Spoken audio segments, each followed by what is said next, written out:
Okay, so I'm Nolan Lawson. I'm a program manager at Microsoft Edge, and basically what I'm going to do in this talk is I'm going to talk about, we're going to go back into the salt mines, as Brendan said, and talk a little bit about the guts of the browser. I'm going to talk about where Microsoft Edge has been the past couple years or so, and where we're going, where we're at right now. So I'm going to cover a few different topics. First off, what is Microsoft Edge? You may be surprised, but a lot of people actually don't kind of know what Microsoft Edge is, so I kind of lead with this. And then second up, interoperability and fundamentals, kind of our main focus since the genesis of Edge. Edge 15, the new version that we just shipped, actually just a few weeks ago. What's new in that version? And then, most importantly, 2017, what we're planning on doing this year, and how you all, web developers and designers, can get involved and help shape our future. So first off, so what is Microsoft Edge? Okay, so it is our new browser. Internet Explorer is in Windows 10, but it's kind of hidden. Like, you have to kind of search for it to find it. Microsoft Edge is the new default browser. It's the one we want people to use. IE 11 is the last version of IE ever. It's still supported, but it's not being actively developed. So basically, it just gets security patches and whatnot. Microsoft Edge is the path forward for us.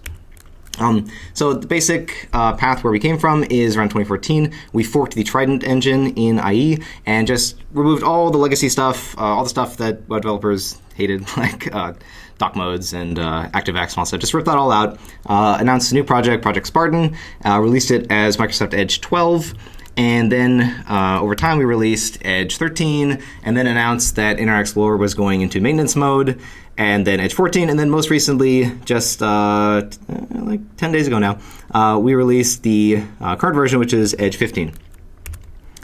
So a lot of people know that we do this release cycle. Right now I think we recently announced that we're on this cadence where we're releasing twice a year pretty predictably, along with Windows. But on top of that, a lot of people don't know this. You can actually get preview releases of Edge pretty easily. You just sign up for this thing called the Windows Insider program. You don't even need an appmicrosoft.com account to do this. Anyone in the world can do this. And then you can actually see previews of Edge on both this, what we call this fast ring or the slow ring. You can get updates as quickly as once a week or once every 2 weeks. And then we've also got this other new option that we just actually announced, which is that we're partnering with BrowserStack. So if you want to easily test Edge, you're not on Windows, and you want to easily test Edge, you can sign up to BrowserStack and you can test the current version of Edge, last version of Edge, and they should now have the beta release of Edge in there as well. So pretty easy way to test Microsoft Edge. So if you're not aware of all this stuff, it's all out there and it's all free. So kind of taking a step back, like with what we're trying to do with Edge, our focus from the beginning has kind of been on interoperability and fundamentals. So what does that mean? Like, why is that our primary objective? Well, the main idea is that we're trying to do well on things like, say, HTML5 tests. So these are various HTML5 test scores for different browsers. I took the score from the most recent releases of all the various browsers, and you can see that we are just a hair behind Firefox on this. There was like one glorious shining moment where we released Edge 14 and we were ahead of Firefox, and then Firefox released their new version like that day or the day after, and I swear it was just to deny us the satisfaction. I don't know, but it's okay, Poch, I forgive you. This is the kind of browser competition that we want to see, right? We want to see browsers competing on the stuff that makes web developers and designers, makes their lives easier. We want to avoid the situation where you test it in Chrome, works great, you test it in Firefox, works great, and then you open an IE and you're like, oh my god, why does IE have to ruin my day, right? So our goal with Edge is to make it so that does not happen anymore. So on that note, this is all the new stuff that we are shipping in Edge 15, which just got released. So this is also called the Windows 10 Creators Update. That's kind of the marketing name for it. But basically, you can call it Edge 15. We shipped a lot of cool new stuff in there. We got all of ES 2015, aka ES6, except the tail call optimization. Sorry, tail call optimization fans. We got all of ES 2016, which is like 2 features, but hey, we got it. WebRTC 1.0, we had a thing called ORTC, and we're still pushing forward on that, but a lot of people wanted WebRTC for various interoperability reasons, so we implemented it. Payment Request API, Poch and Addy mentioned this one as well. We are super excited about this one as well. That is in there. CSP 2.0, really, really good for security. CSS variables, lots of people love CSS variables. That's in there now. WebVR, yeah, so we're shipping our first version, initial release of WebVR. There should be some interesting announcements this year from Windows Holographic, some cool VR headsets. I could give you more details on this, but I would have to kill you. So just stay tuned. In 2017, there'll be some interesting announcement, I can assure you. Lots of other cool stuff in here. I'm not going to go through like every single line item one by one. If you want to just know what's new in Edge 15, now is the time to take a screenshot. But this is all the cool stuff that we shipped. There's also some stuff behind flags, so if you want to go to about:flags, you can actually play around with some really experimental stuff like our experimental service workers implementation, shared array buffers, some cool stuff like that.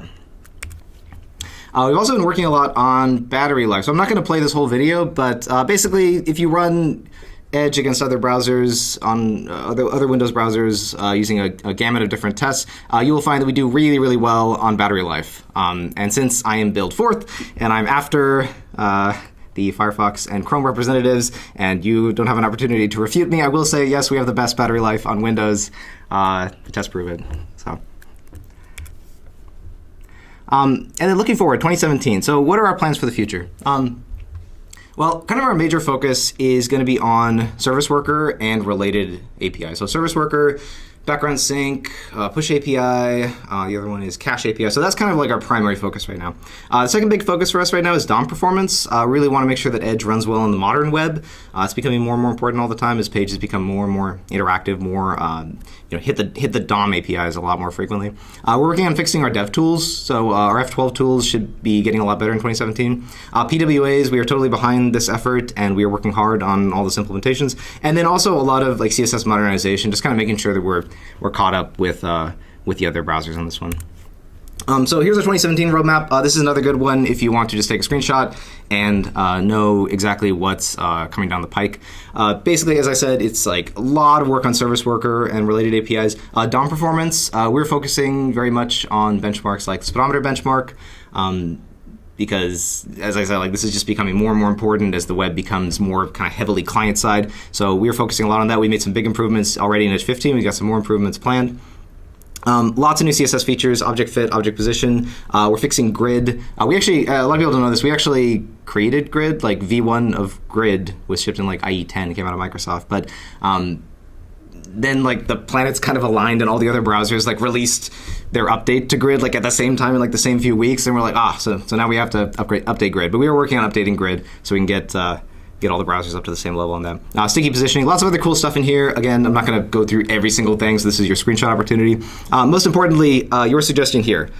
So that is kind of the next part of the talk that I want to talk about. I want to talk about how you can influence the APIs that we decide to work on and our relative priorities for those things. So another thing we're trying to do with Edge is we're trying to be a little bit more open with the community, trying to make sure that we're not just going to go off the rails and spend a lot of time to implement an API that then like nobody wants to use, that you all don't actually want to use. So we're trying to be a lot more open about this. So one thing we're doing, which I'm really excited about, is we're doing a lot more open source. So the browser itself obviously is not open source, but we've been like slowly open sourcing a lot of the components of it. So Chakra, the core JavaScript engine, went open source. Our WebGL renderer was open sourced as well. And then also all this work we're doing with like battery life and testing, like all those tests are completely open source, and we're happy to collaborate with other vendors on it. It's all available on GitHub, github.com/Microsoft Edge. That's the browser efficiency test and elevator projects. And then also, we're planning out in the open. So you can go to the site, status.microsoftedge.com, and you can see all the APIs that we're working on and what we consider their priority to be, and the ones that we're like, not so gung-ho about. And most importantly, you can find links in there to this thing called User Voice, where you can go and vote them up. And that actually is really, really important. That actually figures a lot into our planning process, like for us to kind of gauge like the level of web developer and designer enthusiasm about different APIs. So if you see something in there that's like not very highly voted up and you're excited about it, then go in there, vote it up, get your friends to vote it up. It actually works. And then we also are opening up our bug tracker. So we have this issues.microsoftedge.com. You can go there and you can see all the open issues about Edge. You can file your own issue. You can see who it's assigned to and like whether the fix was shipped or not. And this actually like feeds directly into our actual bug tracker. So like you file a bug here and it will actually get triaged by someone. So we're trying to make filing issues a lot easier. And on that same note, some people don't actually even want to go to a website and have to log in and then file the bug and include all the steps to reproduce and exactly which version of Edge and all that stuff. And by the way, that is incredibly useful. If you've never filed a bug on a browser vendor, you absolutely should. All the browser vendors have public bug trackers, go and like familiarize yourself with them. It's a really, really good way to contribute back to the web platform. But on that note, we're trying to make it even easier to file bugs in Edge. So actually, we have this new thing called Edge Bug, where this is true. This is literally how you can file a bug on Edge. Just use the hashtag edgebug and include a link to a JS bin or CodePen or whatever, and it actually goes into the same like pipeline as our other issue tracker. So this is like the easiest way to file a bug on Edge. So just use hashtag edgebug. So that's all I got. So thank you for listening to me. And if you want to get in touch with us, we've got MicrosoftEdge.com, lots of different links there. You can also follow us on Twitter at MSEdgeDev. So thank you very much. Hey there. Are you into reactive programming using JavaScript?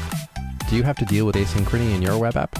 Then join this instructor Ben Lesh to learn all of the ins and outs of RxJS in his hands-on workshop. Available online and in person, go to rxworkshop.com for more details and to book your spot today.